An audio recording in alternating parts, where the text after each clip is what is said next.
Grand Rising. This is the Straight Talk Morning Show. My name is Andre Hill. I'm your host, and we had a mild technical difficulty with our Zoom, what have you, but we got it worked out. So we're live and up and operational. We also have our co-host, Chairman of the United Aboriginal American Republic, Terrence Lake. How you doing this morning, sir? Well, Grand Rising, everyone. I feel all right celebrating a birthday last night, and I think I had one glass too many of wine, but I'll make it through. Plus, I got some country hopping today. I got to go to a family reunion over in Canada, then come back in the evening for a birthday party. So I got a busy schedule. Wow, sounds like a plan. Well, I'm at a family reunion also. I'll give you some updates. Hey, man, I'm in Panama City Beach today broadcasting. Andre Hill Jr. is in Tampa. How's it going in Tampa, man? It's all good, man. Same old tropical weather outside. So yeah, it's all good. Okay. So, I've done this before. I've broadcast from Panama City, about 20 miles outside of my father's hometown, which is Hitchika, which is an Aboriginal name, and it means watery eyes. Now, I don't have an exact date as to when this little city area was named Hitchika, but I know it had to be post-slave era. And so, the watery eyes, there are two lakes in the downtown township of Hitchika right next to each other. So if it was named Watery Eyes a thousand or a few thousand years ago, the question is, who was flying high enough to see that those two lakes side by side look like two watery eyes? And so that's a more proof that extraterrestrials have been here on this planet since the beginning of time. They've been developing us and leading us and helping us to evolve to become a civilized species until we reach this point where we're being tested. And are we being tested. and the ultimate test, we have this guy, this Agent Orange is in the White House right now, and he's running the tables on all the morality of everything, and as an Aboriginal of the Americas, I'm sitting back and I'm watching him, and I know the underlying current has to do with the Lucifer factor, because this wasn't just planned. This was planned over a series of years to get us to this point. Even back to the Obama factor. When Obama was allowed to win the White House, that was a scary moment for Caucasian people all over the world. And so it made it very easy for the You're Fired man, who they had already prepped us with that show. It made it very easy for him to get elected. And we're going to talk about, how the Luciferian effect manipulates Caucasian people into supporting entities, being humans like Donald Trump. Hey man, can you bring that video up with the Caucasian woman? Yeah, and so there is a psychology, and several shows back, we demonstrated that this thing ain't necessarily about skin color.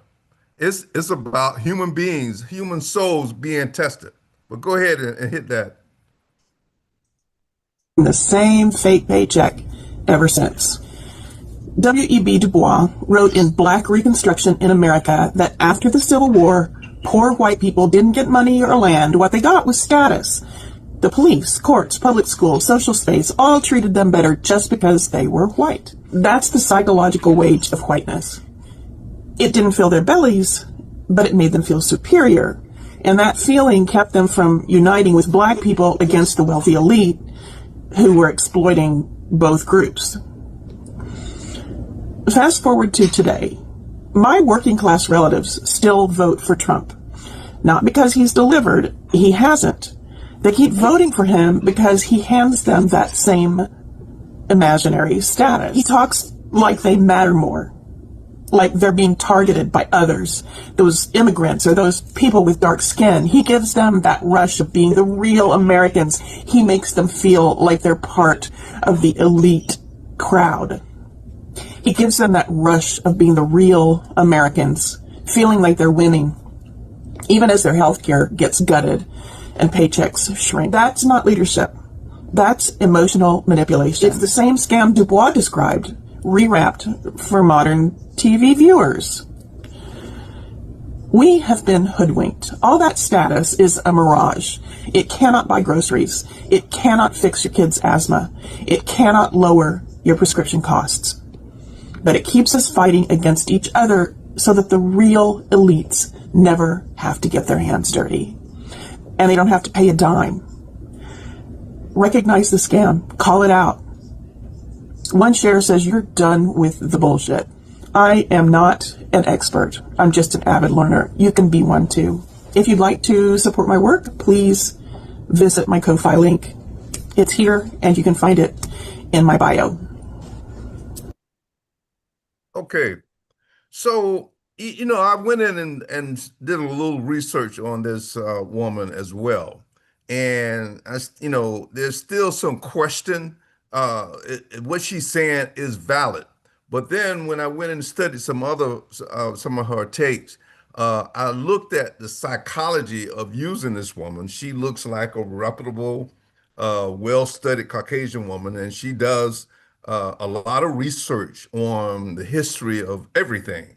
But I got an issue. She had a discrepancy about the slave trade. And she advocated that there were manifests to prove that, yes, slaves were brought over from Africa. Well, we don't quite believe that all of the melanated people here in the Americas were brought over on ships. Because if you go and read our book, Lucifer's Revenge, it talks about when the original extraterrestrials came to Earth and they developed the human species. And the human species that was developed were melanated people. Why? Because you need melanin in your skin to operate on the surface. They were not Caucasian people, And so, therefore, in every landmass on this planet, the original humans were melanated. It makes sense. This is how you acquire balance. But anyway, part of where I'm headed with this is two Caucasian people. She was very clear. You have been hoodwinked, bamboozled, and led astray. And so, how do you reverse this generational curse? Well, first and foremost, stop voting for white supremacy measures that give you an advantage. Because that's the reason why you're in those Caucasian bodies anyway.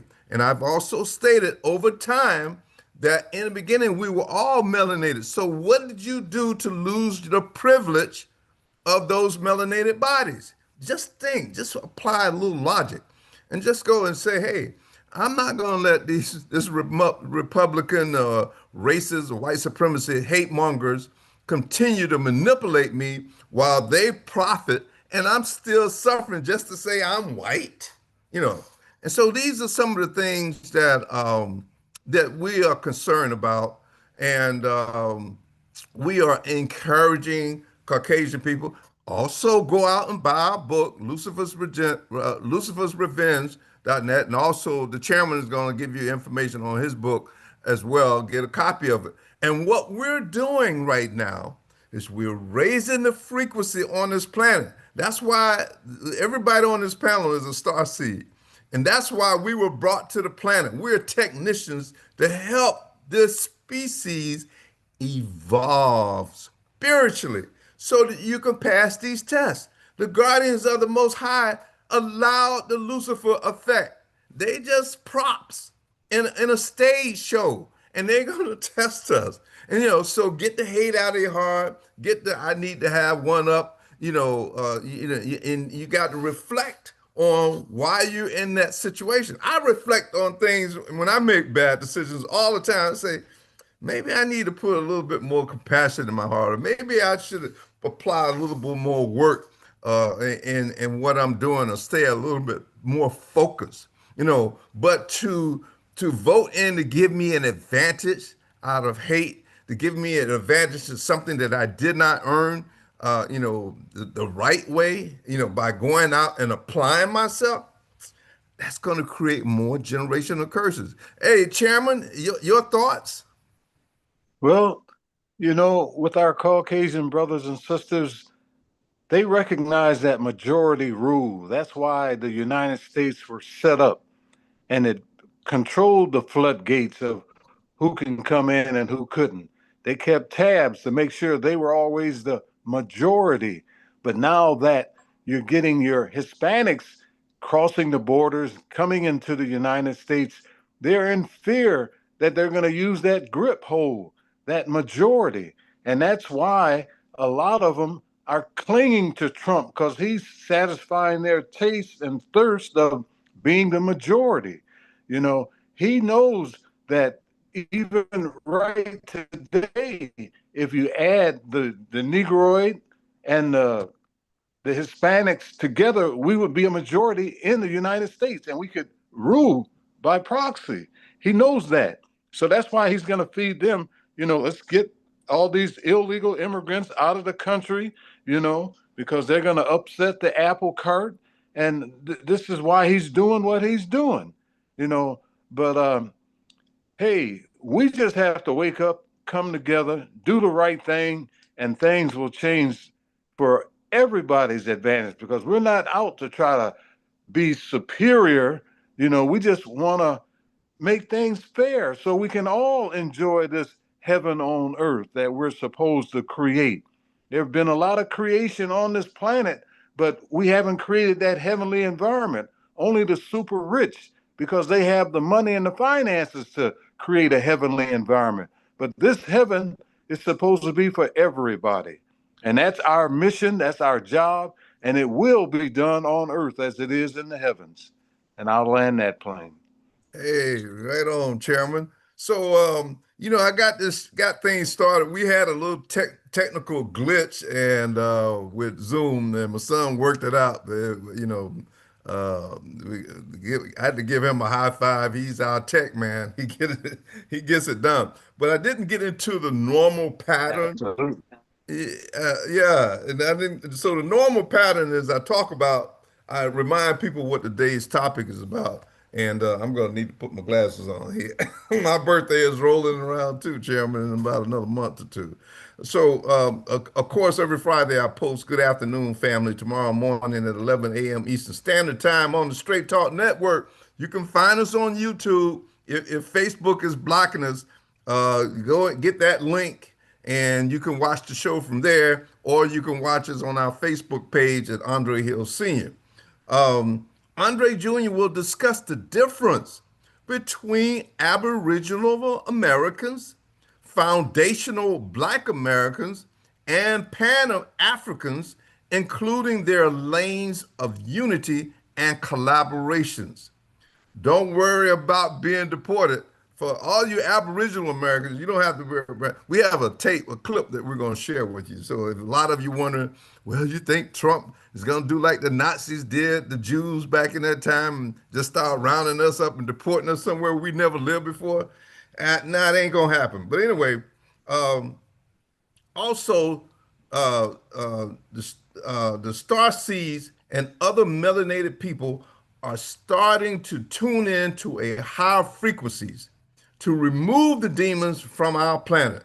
An update on how it's really working. Tune in and be enlightened. So, once again, I'm broadcasting from Panama City, just a little town, as I mentioned earlier, called Weewa. And the reason, I'm really bringing this up, because, last week we talked about, family members of starseeds. And as I was sitting in the auditorium at my family reunion last night, I started thinking about, the frequency I'm working on and that me, the chairman, and my son, and other star seeds here on the planet. And so we have to be concerned about our family members. Even though we were born into these families, they don't necessarily see things eye to eye with us. And therefore, they're now, I'm not going to say they're simple-minded people, but they're just people that have not been exposed to what star seeds have been exposed to. We come many, many light years to planets like to do what we're doing. And so we are servants to our family members and friends that, that operate on the frequency that they're operating on. So I just want to remind you demons, and all this goes also for the chairman and his family reunion. If you touch one hair on our family member's head, and this came to me last night in a thought, you will experience turmoil like you've never experienced before. And they told me to put this out because, we are concerned about our family members, and we understand that they subscribe to the religions that they were beaten down with. They were raped, murdered, children separated, the same religions, and they were taught that if you get outside the box of this religion, we will ostracize you from our society. And so therefore, and I notice this in our women, they say, hey, we got to play along to get along. But I mean, let me just remind you demons, keep your hands off our family members, because they're learning. Some of them still subscribe to your craziness, and we're going to give them time. We're patient as starseeds. We're patient enough to understand what they're going through. But the guardians promised me in uncertain terms, if you touch them, no matter what, because don't go say, well, they breaking the laws, nothing, because you created this environment where they have to do things to survive. So just don't touch them, period, or there are going to be some issues. And what the guardians transmitted to me, how horrible it's going to be, and they're not going to wait on the next life. They're going to get you in this life. And I had to say that. Hey, Chairman, I convey that to your family members as well. All right. So that woke me up at 4 o'clock this morning, and so that's where we are. Okay, so now that I got that out the way, there's a part when we talk about the star seeds. All right, so several weeks ago, we called out for all the star seeds to start coming together to complete your mission. And I've been noticing some of them, they've been having challenges, and so what we're doing, what me, the chairman, and my son, we're doing is trying to offer components to them to help them, shake it off, because, these demons, they know who you are. If you're a star seed, they know you didn't go along with the program, but you still have a mission. You still have a purpose, and you need to come join us at uaaarnation.org. Go online. We got a telephone number that you can call and leave a message. Beverly will get back with you and get you indoctrinated into our program to help us reestablish our nationality. And your nationality here in the Americas is critical right now, and that's why for some crazy, not weird reason, but my son and I were gravitating, operating on that frequency. And he said, "Dad, I need to talk about these issues here that he's going to bring up in just a few minutes." So so what we did, we called out to not only starseeds, but other melanated people as well. And what we basically said was, just take a break from praying to those entities that your slave master and these demons gave you. Because when you pray to those entities, it gives it strength. It's like you're giving it juice. So if you're giving juice to a source that your enemy or the demons or your slave master or hate mongers gave you, that makes them stronger. So just take a break from it. And you don't have to call on no specific name. You don't have to call on Allah or Jesus Christ or Buddha or any of those names. Just say to the Most High. Now, I'm going to explain to you who the Most High is. To the Most High, please, we want to evolve as a species. Please remove these demons off the planet. Give us a chance. We understand what's right and wrong now. We understand, we've seen the entertainers who've bought into this Luciferian agenda and what happened to them. We've seen the murder, the rape, the prisons, and we want something different. But you say it to the Most High. Now, even though you have used these other names that were given to you by these demonic forces, they knew you didn't have any other choices. They knew you didn't know better, and they still gave you some breaks, you know. But at a certain point in time, they want you to leave the kindergarten and go to the big boy and the big girl school. And so just demonstrate it to the Most High, to the Supreme Being. Please help us out with these demons, and they will intervene. And they have been intervening. Have you noticed the floods? Have you noticed all of the crazy things that's going on in the planet right now? People, even church-going people tell me, you know, things feeling strange. They're feeling strange because the guardians of the Most High. Let me explain to you who the guardians of the Most High. Let me explain to you who the Supreme Being is. Your soul lives forever. You can't kill pure energy. You can't, you know, but it can diminish based on bad choices. So you, 10,000, 100,000 years in the future, have learned how to come back in time and fix things, how to operate, maneuver things to maintain balance. So you're really asking yourself, at some point in the future, you will become one with the Supreme Being. Your soul will purify.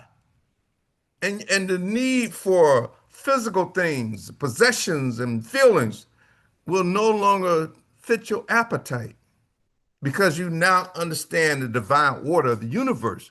So you're really asking yourself 10,000, 100,000, or a million years in the future to help you out. But if you asking Allah, Jesus, or Buddha, or somebody that was created by the Luciferian agenda that the Supreme Being allowed to come here and test you, that causes confusion, and they start to think maybe it's something mentally wrong with you. So, hey, Chairman, I'm preserved. Junior's gonna be on for the rest of the show, so you and I got to handle this first part. Is that making any sense to you? Yes, you know, like you say, we got to recognize that we are a part of the Creator, because this is all the Creator's doing. But He gives us free will. We've got choices to do the righteous thing or do the evil thing. And what we do dictates who we are. You know, if you're doing something evil, you're an evil person. If you're doing something righteous, you're a righteous person. Some people go back and forth, but some people stay on the righteous track, and some people stay on the evil track. Some are mentally disturbed, but you know, it's the way it is. We have to deal with them accordingly. But we've got to get it together, because this is, like you say, this is for all eternity. Everything that we've done from this second on past can't be changed. It's etched into our epitaph. You know, it's a part of us. But what we do from this moment forward, we got choices. Which road to take? There's a fork in the road. There's always a fork in the road, but you have a choice. And it's best to be enlightened, knowledgeable, to make the right choices. Be around the right people to help you make the right choices. And it's up to us, because, you know, this heaven on earth is waiting for us. We have good times and we have bad times, but we want good times for forever. And it's in us to do it, but we got to do it.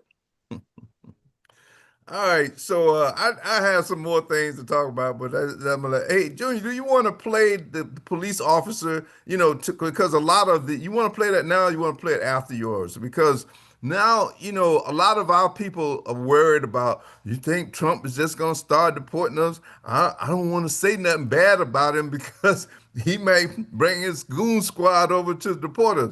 I thought it was interesting that this young police officer. You want to save it now, play it now, or what? Oh, we can play it now because it segues pretty good into. Oh, yeah.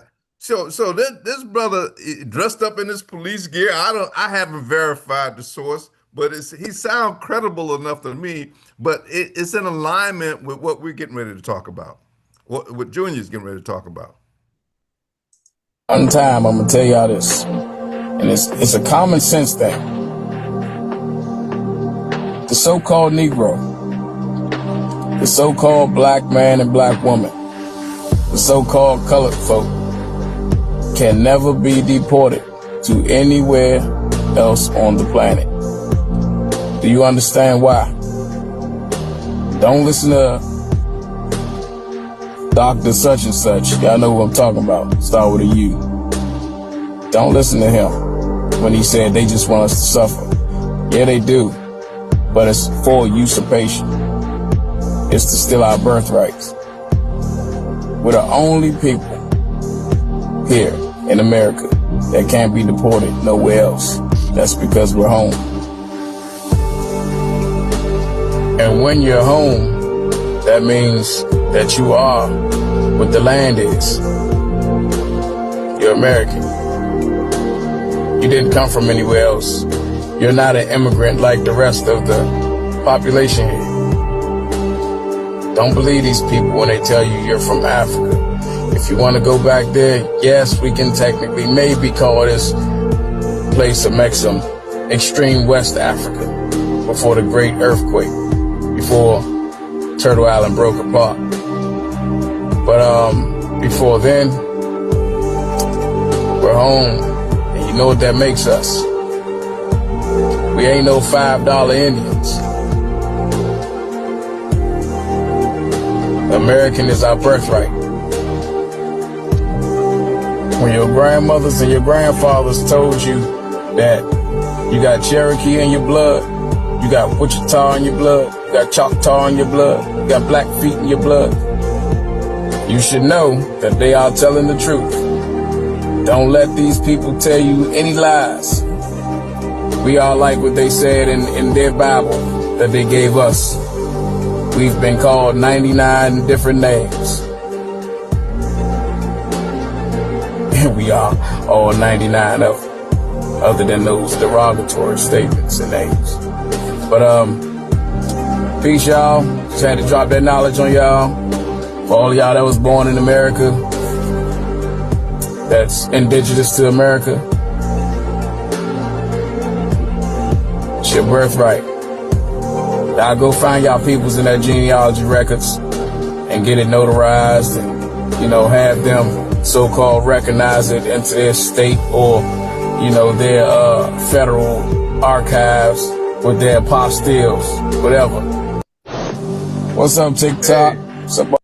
So once again, I'm broadcasting from Panama City, right outside of Weewa Hitchika. That's an indigenous Aboriginal name that our ancestors came up with when they were connected to with the ETs who were flying ships. Because the only way they could recognize that those two lakes side by side look like water eyes, they had to be flying. And this happened. That name had to be applied at least a couple of thousand years ago, maybe longer. So I noticed here in the Weewa Hitchika area that millionaires are coming in with their fake money and claiming land, because see, they don't have no birthright to this planet. They're demons. So they done created this illusion. They own the banks, they own the money, which is some bullshit. It's fake. It has no value. And so they're gonna hand you some paper with dead presidents on it and say, give me your land. The land that you were born in, land that's going to feed you, protect you, and all those beautiful things. Rebuke those agreements. Rebuke that money. And hey, people, and let's start getting ourselves together And Caucasian people, you can start correcting your generational curses. Join black folks, donate to them, because we have suffered for the last, at least for the last 400 years, of my knowledge, understanding that this enough is enough. Hey, now we're going to lead into the segment. This is a critical piece. My son and I'm in Panama City. He's in Tampa, what, 300 or 400 miles away, and we were still vibrating on the same frequency. Hey, man, go ahead and tell us about who we are. That's called what you call quantum, or what they now calling quantum entanglement, right there. Yeah. What the brother, the officer, was stating, right on time, right on point for what we're talking about here. And I'm glad he put it out there, especially as an officer. I mean, he looked like an officer to me. I mean, he got his badge up there, his name up there, and all of that.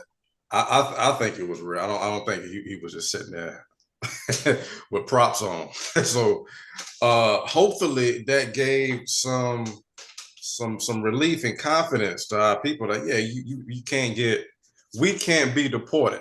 Now, I mean, I would tell you that all day long, and I can tell you exactly why, based on all the agreements and statutes that we got with this country.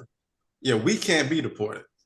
We can't be deported. It's as simple as this, because we didn't, I mean, even if I didn't know the statutes, even if I didn't know the treaties, even if I didn't know the acts that were legislated between us and them, even if I didn't know, it's just as simple as this, family. You don't have a country to which you immigrated into this country from, right? It's like you ain't come from Africa, in your family, anytime soon. You didn't do that.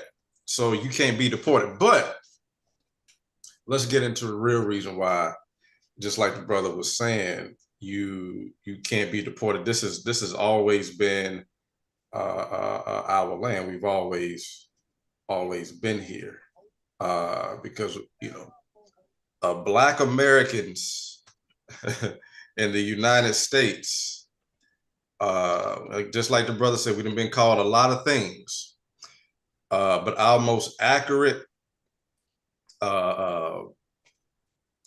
let's say, status and title are Aboriginal Americans.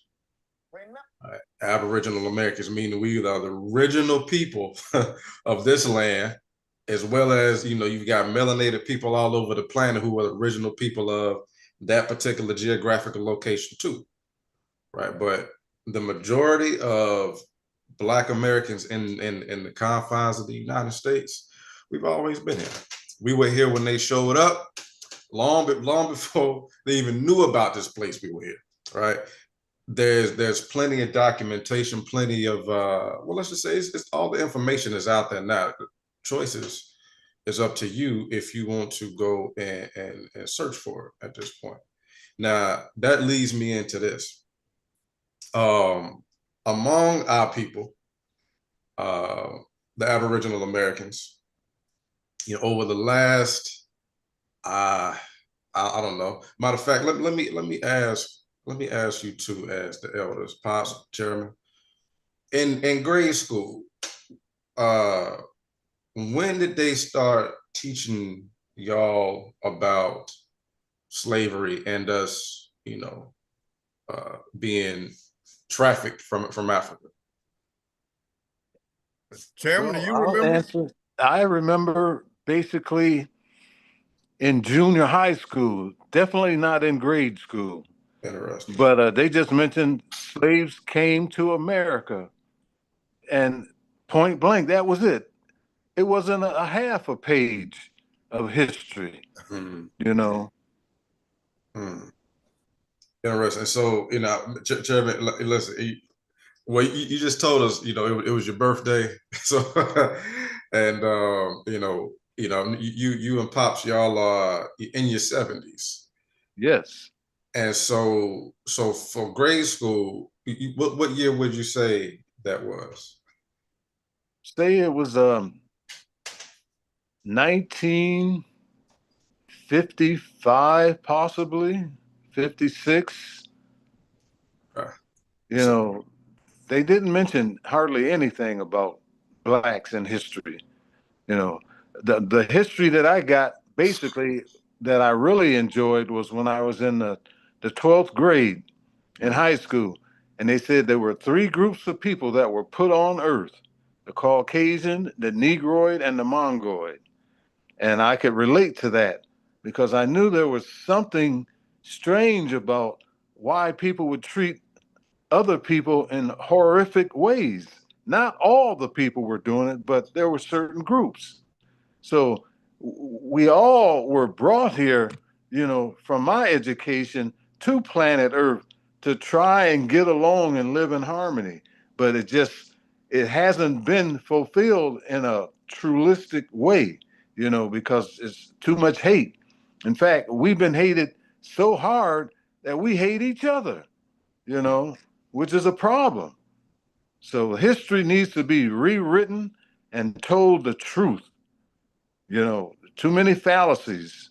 The Bible needs to be corrected, because it tells a lot of different lies. Slaves, be obedient to your master. I don't have a master.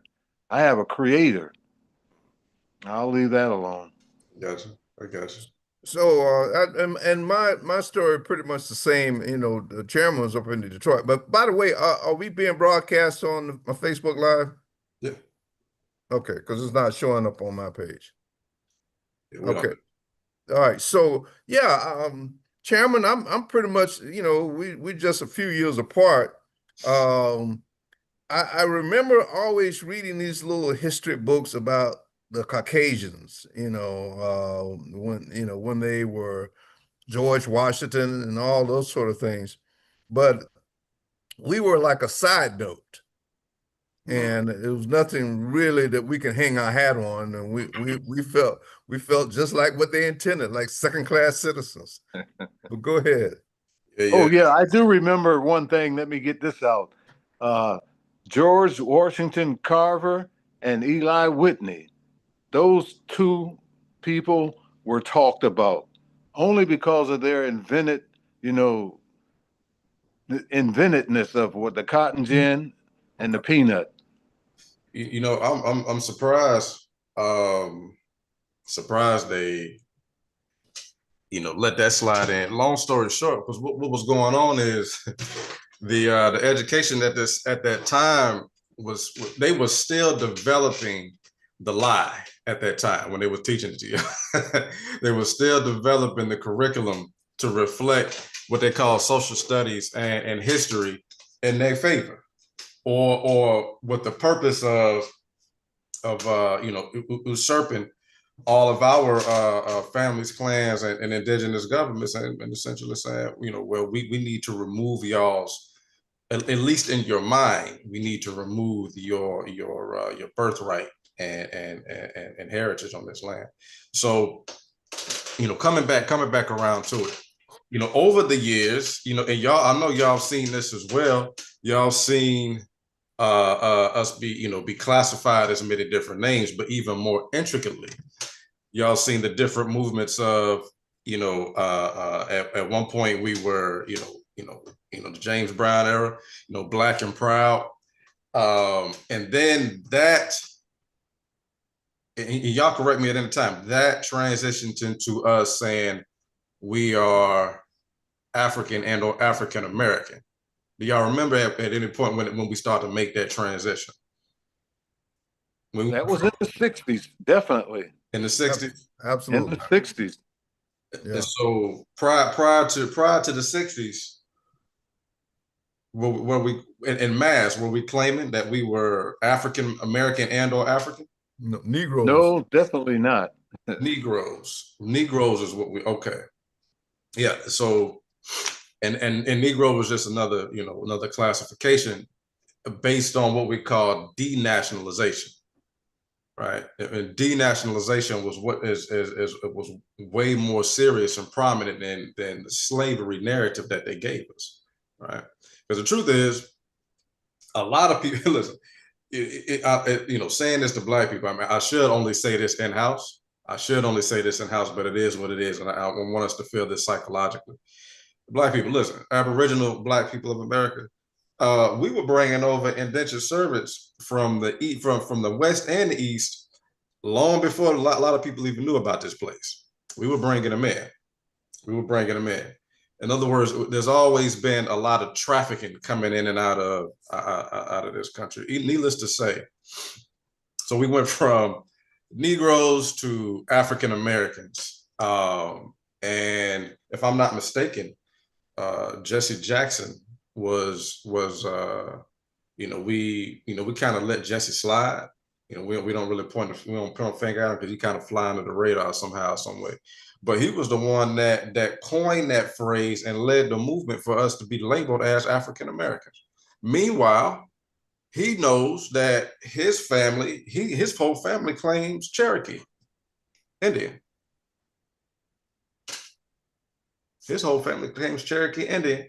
And so, him along with a lot of other political Black leaders with particular agendas were leading us astray from our political birthright and lawful birthright to this land. Now, again, coming back to it, from Negroes to African Americans, and so this is where the Pan-African movement happened, because y'all started wearing them dashikis in the 70s, right? Late 60s, early 70s. 60s and 70s is when we started wearing the dashikis. Okay. Well, my point I don't see nothing wrong with that. My point is, the culture, the African culture overall, is relatively similar to American culture, right? In general, especially prior to colonialism. Let me say that again. African culture and American culture is very, very similar prior to colonialism, meaning we all had tribal governments at that time. And our culture was, just to keep it real short and simple, very, very harmonious and resonant with nature, right? So I don't see an issue with that. But let's open it up and dissect where we at with it today. So just recently are many of our people in America discovering and supporting the fact that we've always been here, right? Because we're still coming off the fringes of a movement that's saying we were African and only African, right? And just a few years ago, we had Ghana talking about the come home movement and all of that, and and a lot of our people were looking to repatriate to different African countries, and a lot of them did. And we also found out that a lot of people repatriated to African countries, went over there and realized, okay, this don't seem like I've been invited home. This don't seem like I've been invited home. A lot of them, some of them stayed, said, I'm gonna make a way the best way I can here. A lot of them returned with, needless to say, interesting stories, interesting experiences. So we've got the Pan-African movement, which I'm not sure where they at with the idea of repatriating anymore. We've got the Aboriginal American movement, and I want to say these are both on two extremes, because you've got the Pan-African movement saying we from Africa, and we support the diaspora all around the world of Africans spread it all around the world via whatever means, but especially through slave trades, which a lot of slave trading was, well, let's say, over-exaggerated. I'm not gonna say it's completely fabricated, but over-exaggerated, especially stories of transatlantic slave trades coming to the East Coast of North America. A little bit over-fabricated, right?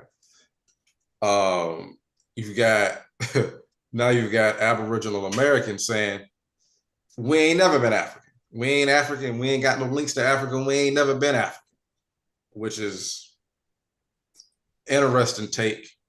And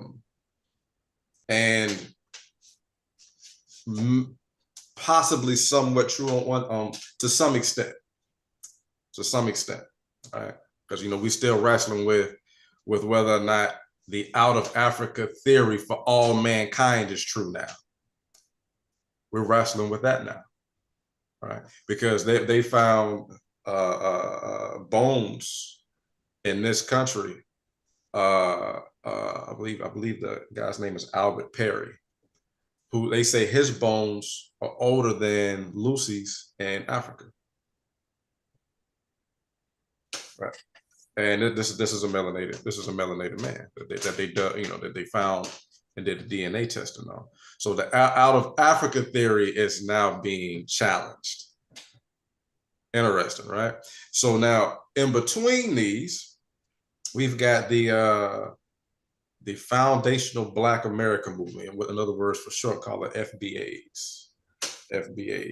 And I didn't know this, but the term FBA, or Foundational Black Americans, was coined by the guy who produced the Hidden Colors series, Tariq Nasheed. All right. He's the one that coined that term, Foundational Black Americans. Now, I've known about the term Foundational Black American. I know some people that that claim it, but I'm still unclear on a few things. I'm unclear on what they believe their origin is. Foundational Black Americans primarily represent this. Black people are the ones that built America, since let's say slavery times, right? We built everything from then up to now, but also too, I think they have a particular date. 1526 is a significant date for them. I'm not sure exactly went down in 1526, which is so monumental, but still, looking at some of the conversations that they had, they're wrestling with being foundational Black Americans, but also not necessarily claiming being Aboriginal American Indian. So I'm kind of unclear on that. I don't know, what they're claiming their origin is exactly, right? And in some conversation, they're willing to say they're indigenous, but they don't want to adopt the term Aboriginal American or Indian, or American Indian, or whatever have you. All right, so just laying all of this on the table again, you've got an extreme right or left, whichever way you want to look at it. We on the extreme side. We saying we Aboriginal Americans, we've always been here. This is our land, and not only is this our land, we're gonna reestablish our own indigenous governments and start to build jurisdiction and infrastructure. That's what we saying we finna do. We saying we taking back everything that's ours. we gonna build on it the same way we always used to do. That's what we always used to do. Now I will say this. That's already. I will say this. What I do see as a I don't want to necessarily say a flaw. Let's say an opportunity to grow within the Aboriginal American movement is just what I just said. I see a lot of us looking for particular tribes that we may have been linked to, and that's fine. But at that, I would suggest that we look beyond identity politics. Go find your tribe. Go find your lineage, of course, because you want to know your family history, and also we want to be able to continue to validate our heritage and lineage on this land, because it's been deliberately erased, very strategically and deliberately erased. But once you find that, you got to figure out, okay, so what am I going to do with this information? What am I going to do?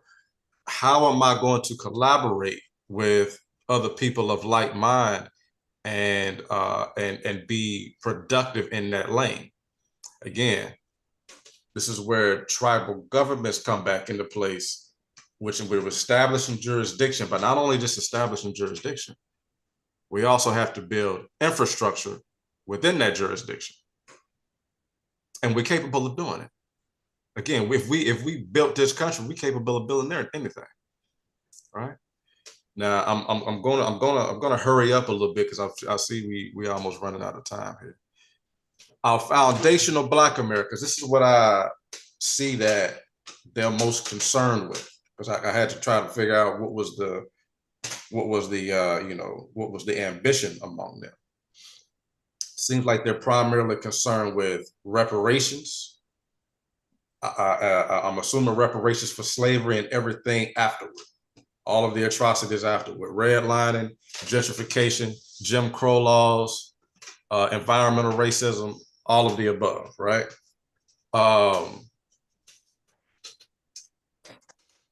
And also too, they're concerned with gatekeeping our culture, which let's be straight. A good majority of our culture that we use to monetize is mostly entertainment. I mean, Chairman Pops, you correct me if I'm wrong. Outside, I mean, a Black American culture, how, and what other ways have we monetized it outside of entertainment? Sports. That's it. Yeah, entertainment. That's about it. That's about it. So we got to be honest with ourselves about that. Our culture has mostly, I mean, that we have, been very prominent in and excelled in, as far as cultural matters go, it's mostly music and sports. Music and sports. And so what they want, how they want to gatekeep it, I wonder, but I would suggest this, or I suggest we recognize this. We're only going to be able to gatekeep our entertainment-based culture up to the threshold of how much control and ownership we have in the technology that allows you to channel to present our entertainment. True That's enough. About it. In other words, let me come back. We're only going to be able to gatekeep our entertainment culture up to the threshold of how much control and ownership we have in the technology. In other words, in YouTube and any technological distribution, to where you can get your music streamed. Say for instance, take for instance, we don't own Facebook. Facebook shut down our Straight Talk page. We can't do shit about it because we don't own it. A lot of people who are dropping some good information on YouTube say their pages get shut down all the time. Can't do nothing about it because you don't own the technology. We can put our entertainment on this technology, yeah, but we don't own the 70,000 square foot plant of YouTube. We don't own it or have any stake in it at all. So we can only negotiate the gatekeeping up until that threshold. So I suggest strongly that if we want any kind of leverage on negotiating, saying, hey, to the rest of the world, we're not going to allow you to utilize our entertainment and not give us the largest cut.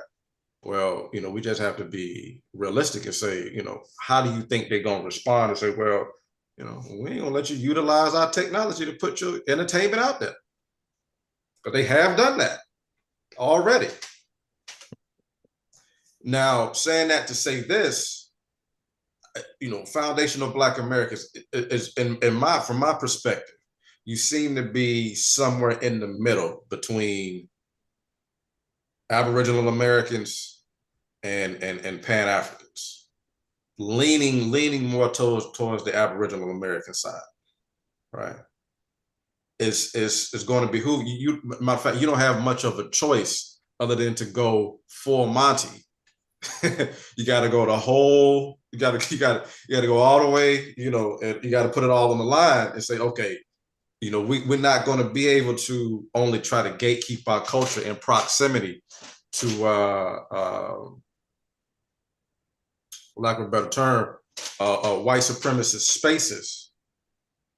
In other words, white supremacists own technology and try to negotiate and leverage our fair share without having your own jurisdiction and your own infrastructure.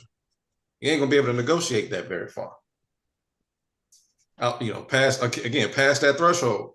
I mean, and you got, listen, I'm just one of those. I'm a very warrior-minded, military-minded guy. I know I know I look like a nice guy, but when I'm thinking about stuff, I'm looking at it from a chessboard perspective, and how would a parasite respond to an offense that I'm making towards them?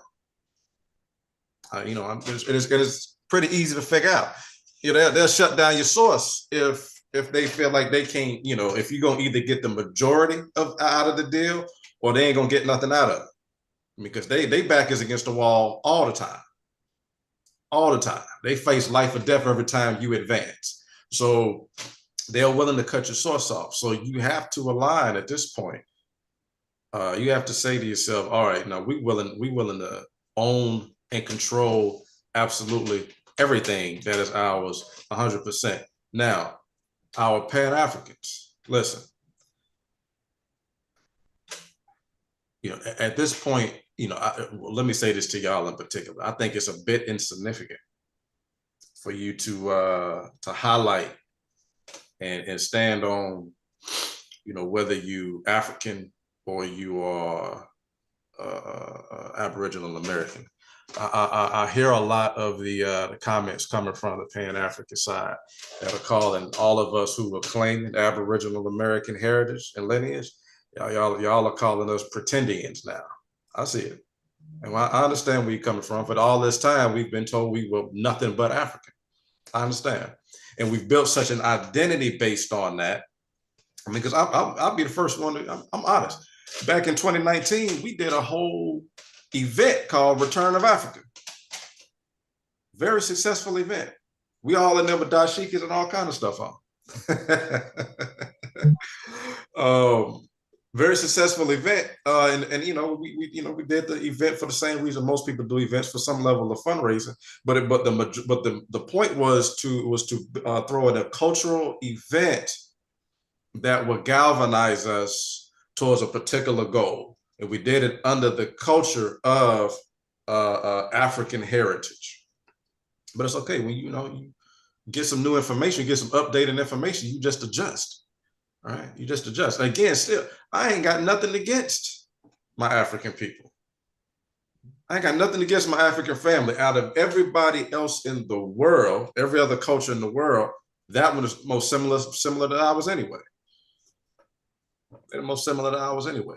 It doesn't, at this point, it doesn't serve us much benefit and or give us much leverage to completely disassociate from Africa. Now, side note, I understand that we have had some, what you call some infiltration from, from Africans coming over, either, looking down on Aboriginal Americans and or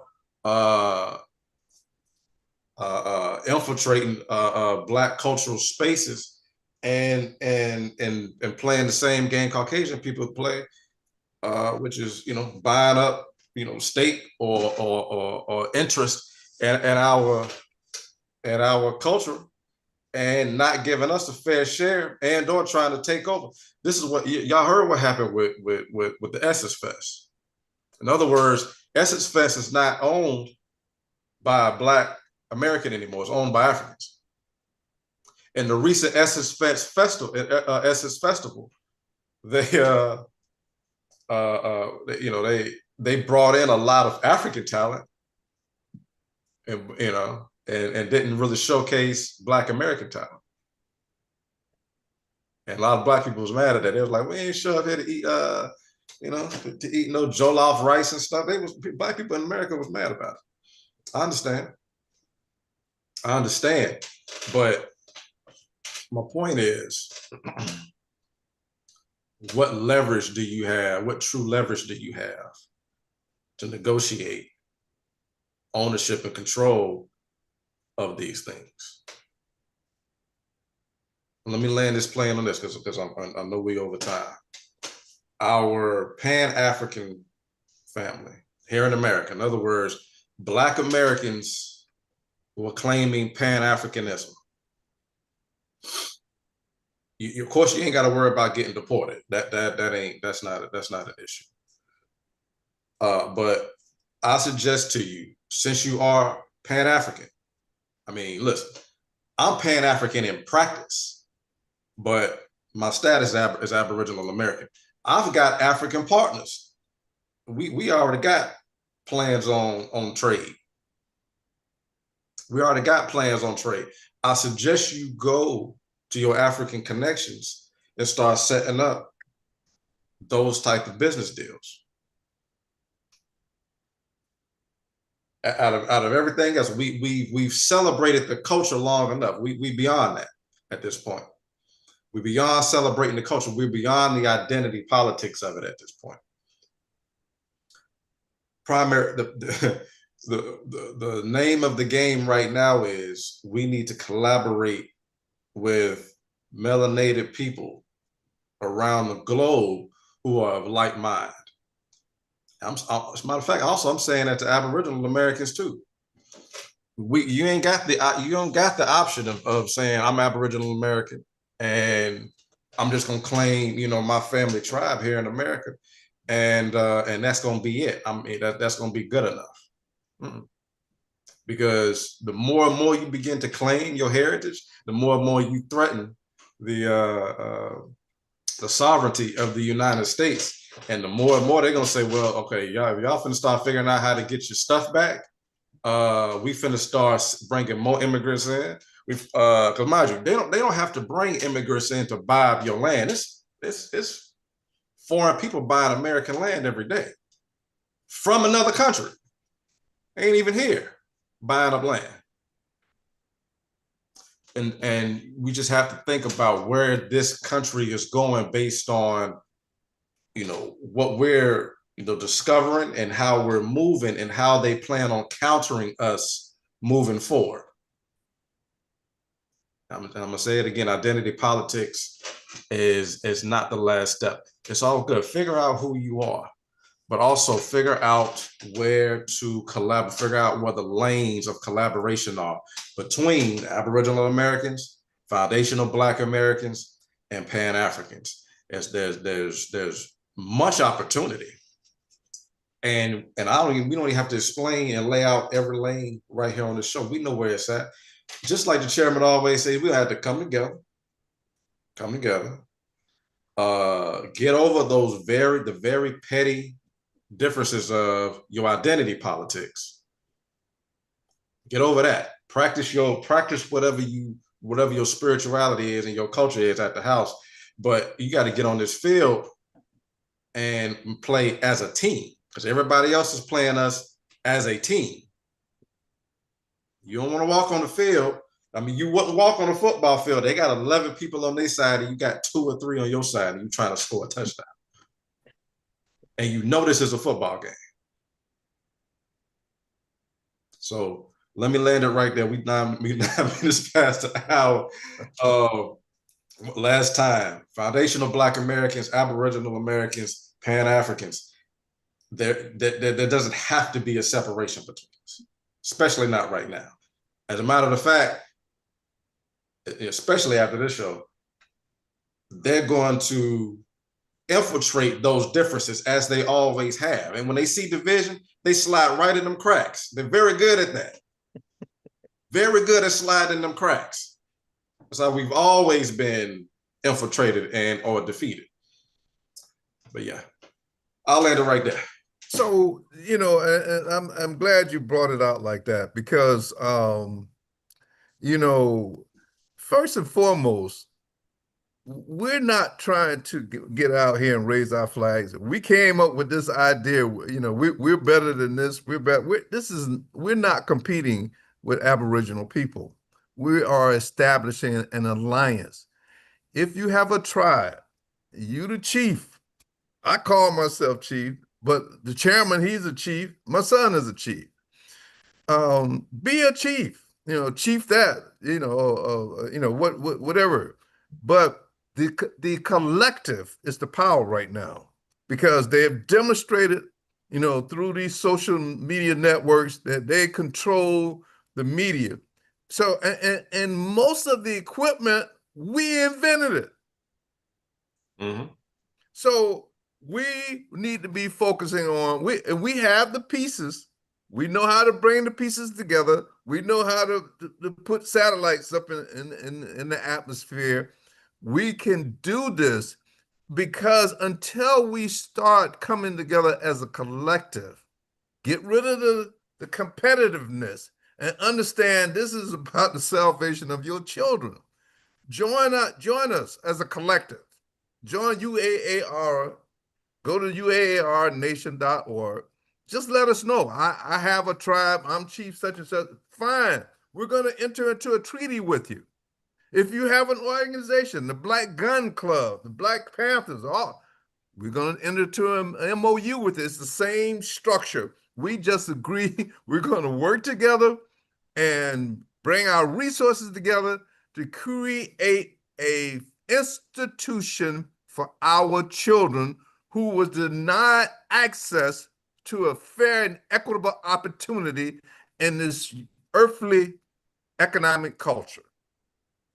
Because the group that is in there now, they are in there, they were put in there by low frequency extraterrestrials that gave them some hand-me-down technology to oppress us. We know the frequency to tap into the source that allowed the low frequency demons to come here and test us.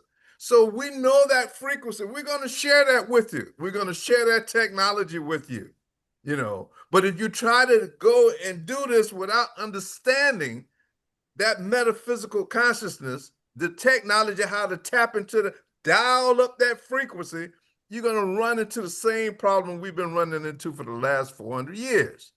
So get in touch with us. It's not an ego thing. Oh, I ain't going to do this because I didn't come up with this first. No, we all have a specific purpose. It was our purpose to organize this mechanism. And so now it requires you to come in and bring your piece to the table and get this thing about you might get my woman. No, right now, Black men, Aboriginal men, it's about a 10-to-1 ratio. There's more than enough women. And to those women that want to hold on to this demonic system, this demonic religion that's holding your people down, murdering your children, your sons, your brothers, let it go. Because they're going to continue because they don't feel that they can compete on a level playing field. But that's for them to take up with the Most High. That's not our problem right now. So on that note, be sure to go out and get lucifersrevenge.org. All Caucasian people that heard the video that you've been hoodwinked, bamboozled, and led astray, listen to it, join us. Just buy, all we need for you to do right now is buy a book. Get 1 million copies of the book, and so we can help out further along our infrastructure. Promise you, we don't have no intentions of going to buy yachts, 20,000 square foot mansions, the showboat, and have freak off parties. That is not our agenda. We have one agenda. That's to raise the frequency on this planet so that this species can be accepted by a higher cause to be recognized as a civilized species. That's our purpose. Hey, Chairman, tell them where to find your book. You can find my book, God's Child, on Amazon and Barnes & Noble, and my website, www.godschildren.biz. If you want a real history lesson, get the book and read it, because it'll take you from parts of the universe to planet Earth and our trials and tribulations of how we got to where we are right now. So it's a great read, and it's an easy read. Get it and you'll enjoy it. Hey, so on that note, we ask you to invest a whole lot. Just get this thing, and we've demonstrated that we're warriors, and we're working on the way to give your children a better chance and a better opportunity. So get involved, get our books. Those resources will go towards us building our nation, our Aboriginal nation, and then collaborating with other Aboriginal nations all over the planet. And we can start reversing this trend of even the Caucasian people. If they want to stay in Caucasian bodies, that's their thing. But on the surface, the best body to have is to have some melanin in your skin because that sun is getting ready to get hotter. And we have dialed into the frequency. So you demons, you need to start wrapping up your affairs because we're coming. Hey, man, go ahead and take us out of here. That's it right there, man. It's been a good show. It's a Straight Talk radio show. Sorry, Straight Talk Network show. Yeah, we ain't on the radio no more. Straight Talk Network. We love y'all as always. Peace and love. We'll see you next week. Peace out.